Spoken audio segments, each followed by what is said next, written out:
Okay, so ignorance. What do you mean by ignorance?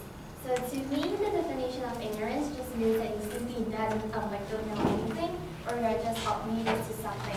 And today my quote is, ignorance is no excuse, is the real thing. I generally agree with this quote, but I also can understand why people don't really agree with it. So today I'm going to start off with a reason why I think people don't agree that ignorance is not an excuse. So, firstly, I think people might find that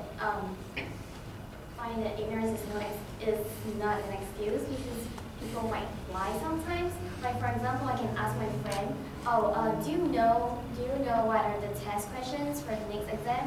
And then because I wasn't in class that day, but my friend was, and then when I asked her, she might say that, I don't know, probably because she doesn't want to share, because she doesn't want me to do well or something. I don't know, yeah. But maybe simply she wasn't listening in class, that's why she doesn't know, but that can be ignorant too, right? Okay.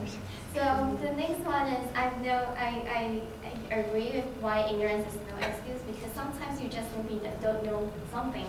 And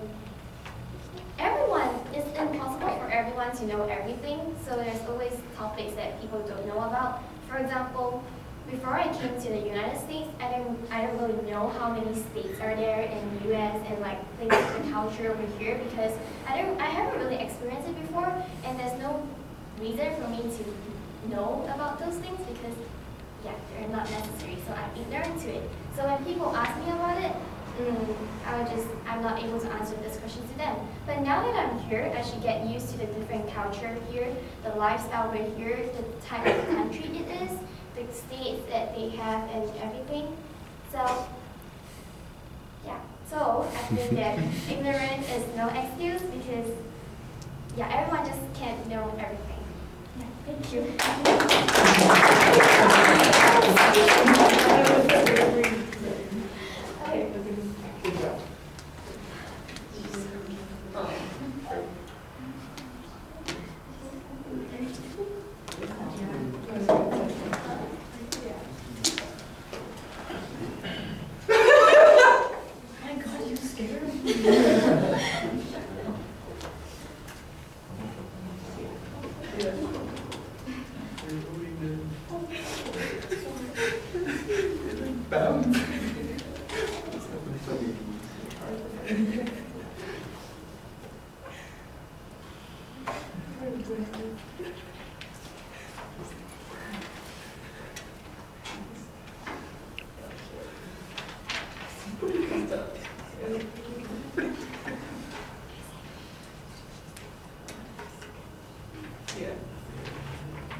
All right, well, let's start with the vocal presentation. You project pretty well. I think within the range of your voice, you've got a lot of inflection and variety, so you do try to keep it interesting.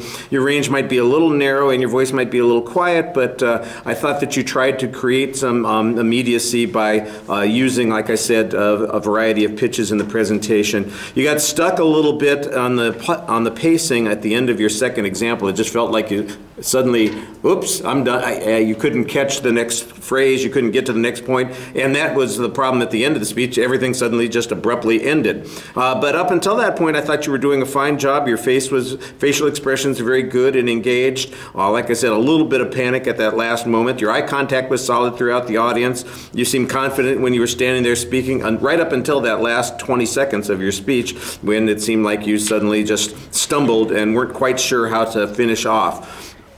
The opening is good. You have a clear point of view. I think the structure could be a little bit clearer. You started off with a pretty good example talking about what you didn't know about the United States and the culture when you got here. When you got to your second point, that was a little bit awkward. I'm not exactly sure that the example of your friend works very well. I think you were kind of struggling to get something to fit in there. Ultimately, it worked, but it's probably not as perfect as you would hope. All right, thank you.